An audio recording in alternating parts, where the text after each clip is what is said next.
mula Holiday Inn patungong Ion Hotel. Nanatili ang financial at legal issues nito at hindi na nabalik ang dating operasyon ng hotel. Una nang sinabi ni Interior Secretary John Vic Remulla na si Lead Undersecretary Cabral ay itinuturing niyang dating beneficial owner ng hotel at kalaunay inilipat ang ownership sa isang business associate niya, mga paratang na itinanggi ng panig ng Ion Hotel. Si Cabral ay kilalang malapit sa hotel. Itinuring na raw ito bilang parang ikalawang tahanan sa Baguio at naging VIP guest pa sa pagbubukas nito noong 2018. Grabe, no? Malaking ano talaga to eh. Alam mo, ang daming kasi misteryosong pwede mong malaman dito kay Cabral eh. Di ba? Nagpunta pa siya doon, nag-chill lang, sabi ng asawa. Pero hindi. Hindi ganun eh. Meron siyang gustong iparating eh. Iparating na may kabit, ganun. Anak ka ng po. Bago muling mag-check-in noong Disyembre, ilang oras bago siya nasawi. Ngayon, habang sinusuri ng mga otoridad ang mga dokumento at transaksyong kaugnay ng hotel at ng flood control projects, tila mas lumilinaw ang mga ugnayan sa pagitan ng mga business, contract at taong nasa likod ng mga ito.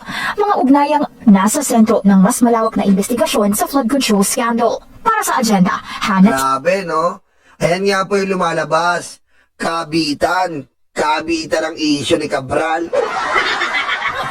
Diba?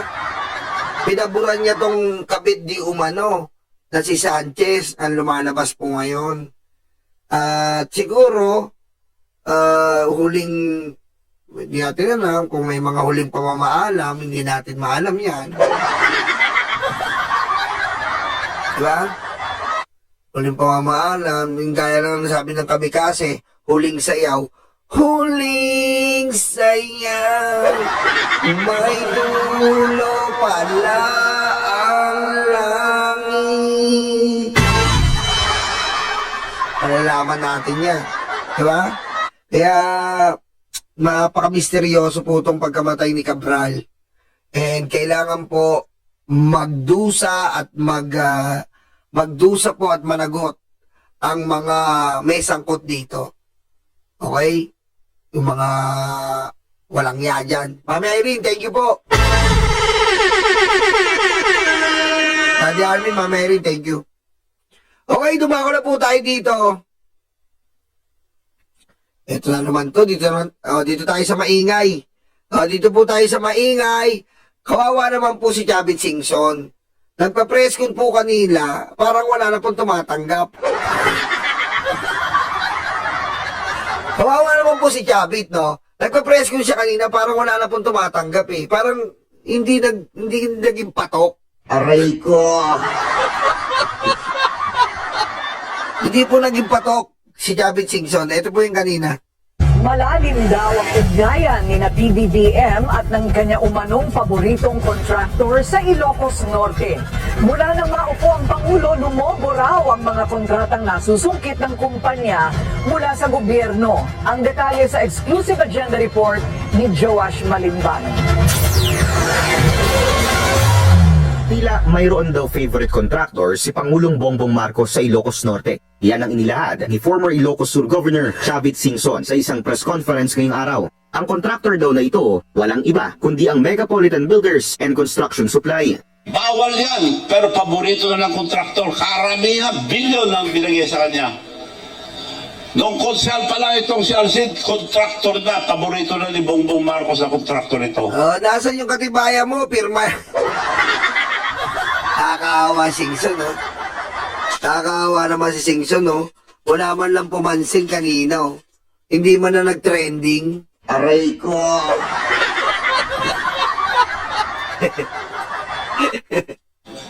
So, wala na silang hiya. Mayor na, binigyan pa ng bilyones na construction, mga flood control sa Ilocos Norte. Una nang iniulat ng Billionaire News Channel na direktang pagmamayari ni incumbent Lawag City Mayor James Brian Alcid ang Megapolitan Builders. Hanggang sa kasalukuyan, pangalan niya ang nakalagay bilang Authorized Managing Officer ng kumpanya sa DPWH Contracts. Kahit na 2022 pa siya nagsimulang umupo sa pamahalaan bilang konsehal. Matapos si endorso ng Team Marcos noong 2025 elections, tinalo niya sa pagkaalkalde ng Lawag City si former Mayor Michael Marcos Quion, isang kilalang kritiko ng pamilyang Marcos kahit na pinsang buo siya ni PBBM.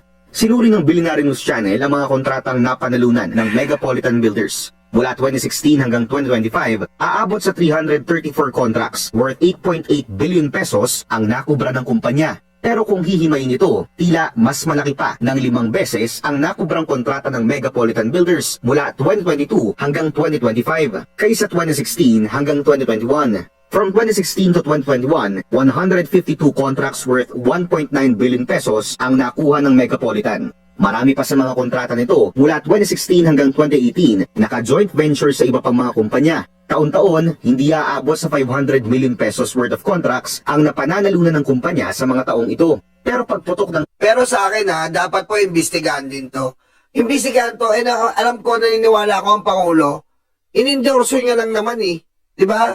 Pag ganun ka naman Ganun ka naman po talaga Hindi katulad ng mga Duterte.